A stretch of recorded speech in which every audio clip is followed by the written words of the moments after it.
에너자이즈 로드! 안녕하세요, 에너자이즈 김입니다. 제가 지금 어디로 갈게요? 짜잔! 전남대에 왔습니다. 와! 오늘 진짜 날씨를 보면은 정말 맑아요. 비 온 뒤 날씨라 그런지 정말 하늘이 맑습니다. 지금 이렇게 전남대에 와 있는데요.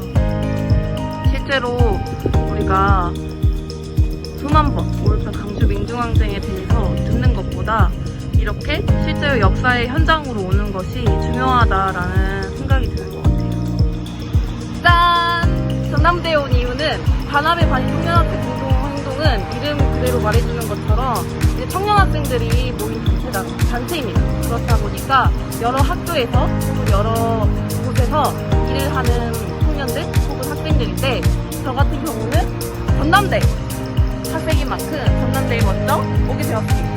실제로 여기 좀 가까이 오면은 이 사진이 보이시나요? 뭐가 보이나요? 비상계엄령 즉각 해제하라 라는 내용이 나와 있어요. 실제로 5.18 광주 민중항쟁의 시작점이 바로 전남대입니다. 그래서 제가 이제 쭉 설명을 하면서 여기를 돌아보려고 해요.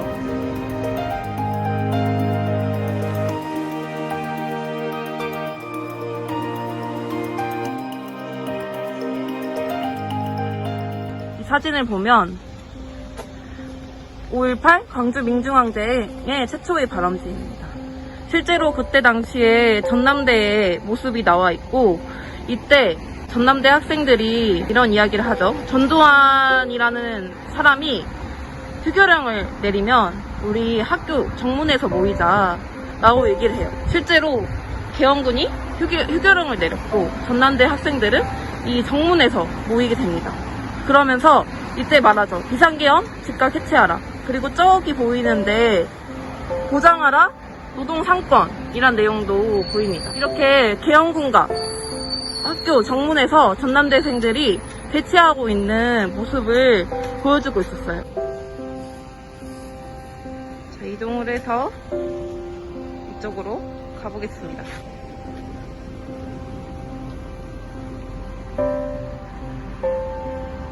저기 보이시나요? 저기로 가보려고 해요. 큰 게 보이시나요? 광주시 곳곳에서 5.18 광주민중 항쟁의 사적지인 곳마다 이게 세워져 있습니다. 근데 전남대는 유난히 커요. 왜 그러신지 아시나요? 바로 5.18 광주 민중항쟁의 사적 1호지이기 때문이에요. 5.18 광주 민중항쟁의 사적 1호라고 얘기하는 내용을 좀 자세히 볼게요. 이곳은 한국 민주주의 역사에 천연이 빛나는 5.18 광주 민중항쟁이 시작된 곳이다. 1980년 5월 17일 자정 불법적인 비상계엄 전국 확대에 따라 전남대에 진주한 계엄군은 도서관 등에서 밤을 새워 면하게 몰두하고 있던 학생들을 무조건 구타하고 불법 구금하면서 항쟁의 불씨는 뿌려졌다. 이어 18일 오전 10시경 교문 앞에 모여든 학생들이 학교 출입을 막는 계엄군에게 항의하면서 최초의 충돌이 있었으며 학생들은 광주역과 금남로로 진출해 항의 시위를 벌였다. 계엄군은 항쟁 기간 중 시내에서 끌고 온 시민들을 여기 종합운동장과 이 학부 건물에 수용 집단 구타하는 과정에서 사망자가 발생하였고 주범은 학교 안에 안매장되었다가 그 후 발굴 정문으로 이렇게 들어서면은 이렇게 메타세카이어길을 볼 수 있는데요. 이 메타세카이어길을 이제 전남대 학생들 혹은 전남대에서는 이렇게 부릅니다. 관현로라고 불러요. 관현이란 말 어디서 많이 들어보시지 않았나요? 네, 바로 저기 보이는 박관현 열사의 묘비를 따온 건데요. 공사를 해서 그런지 여기가 되게 길이 잘 조성됐어요. 사실 얼마 전까지만 해도 이곳이 잔디밭이었어요. 이렇게 이곳은 사회과학대로 가는 길인데 이렇게 이 박관현 언덕에 박관현 열사의 그 당시의 이름은 새벽을 여는 기관차라고 해서 새벽 기관차라고 불렸다고 해요. 여기를 자세히 보면은 박관현은 신군부의 반인권적 폭력의 죽음으로 저항했던 민주열사이다. 법대에 입학한 그는 사회조사연구회 부회장과 들보 야학의 강학으로 활동하며 학생운동의 길에 들어섰다고 합니다. 가까이 가보도록 하겠습니다.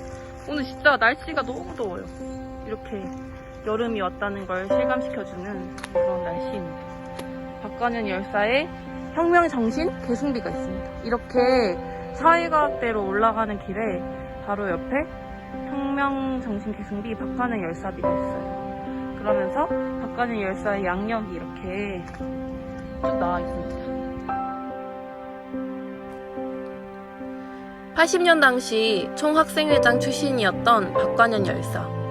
사람들은 그의 인품과 풍모에 감동하여 총학생회장에 출마할 것을 제안하였다고 합니다.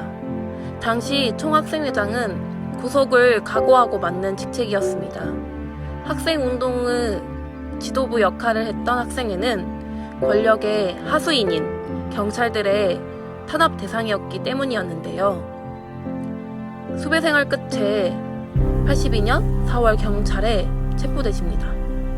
교도소에 있는 수감자들의 처우 개선을 위해 50여일간 단식을 하십니다.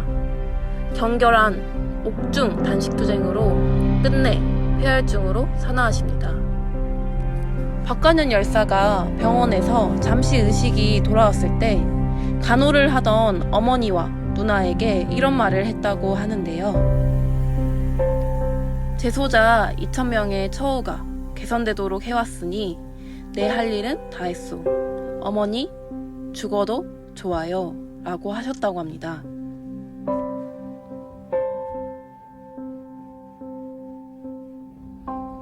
지나가다 보니까 사회과학대도 보이네요.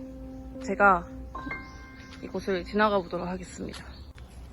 또 이렇게 산책길도 있어요. 그래서 여기 보면 아시겠지만 이 전남대에서 시민분들이 산책도 되게 많이 해요. 지금은 차밖에 안 보이는데 또 지금 방학이라서 그런지 학교에 학생들이 별로 없는 것 같아요. 그래서 오히려 이렇게 산책하시는 시민분들이 더 많은 경우도 있는 것 같아요. 이곳에 쭉 와보니 이때 당시 윤상원 열사가 했던 마지막 연설도 있고 윤상원 열사의 고뇌하는 윤상원 열사의 모습도 보입니다.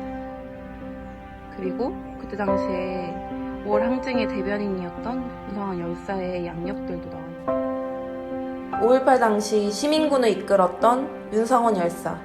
71년에 전남대 정치외교학과에 입학하고 이후 군 복무 중 윤상원 열사가 아버지께 보낸 편지에는 이런 내용이 있었다고 합니다. 어떻게 살 것인가? 내가 이 조국을 위해서 무엇을 해낼 수 있을 건지 침울한 밤을 새운 적도 있습니다. 내년에 복학을 하면 어려운 현실과 싸울 작정입니다. 이렇듯 윤상원 열사는 가치 있는 삶을 위해 치열하게 고민했던 사람이었는데요.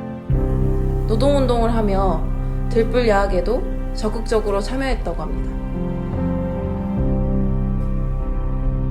최후의 항전날, 개헌군이 쳐들어온다는 정보를 입수하고 도청에 있는 사람을 모아놓고 연설을 합니다. 오늘 우리는 패배할 것이다. 하지만 역사는 우리를 승리자로 만들 것이다. 결국 윤상원 열사는 개헌군이 도청에 쳐들어왔을 때 복부에 총탄을 맞고 돌아가셨습니다. 실제로 많은 사람들이 윤상원 열사가 마지막에 했던 말을 정말 기억을 많이 하고 있는데요.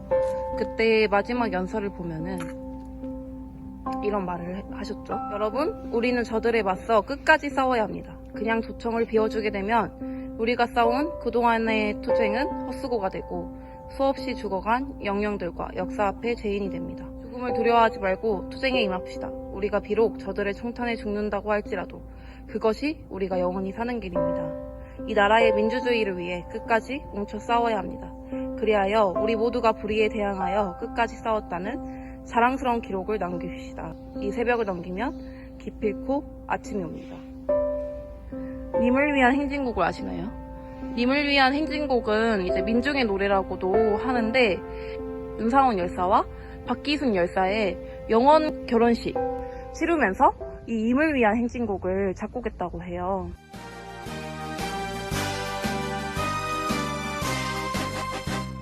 사랑도 명예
이렇게 임을 위한 행진곡까지 들어봤는데요. 저는 날씨가 더워서 잠깐 커피를 마셔봤어요. 오늘은 전남대를 돌면서 열사들을 쭉 봤는데요. 다음번에는 전남대의 2탄으로 찾아뵈려고 해요.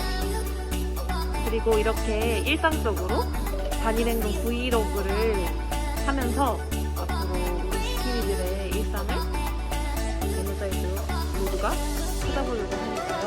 많은 구독, 좋아요 눌러주시면 감사하겠습니다. 그럼 지금까지 에너자이저 스키니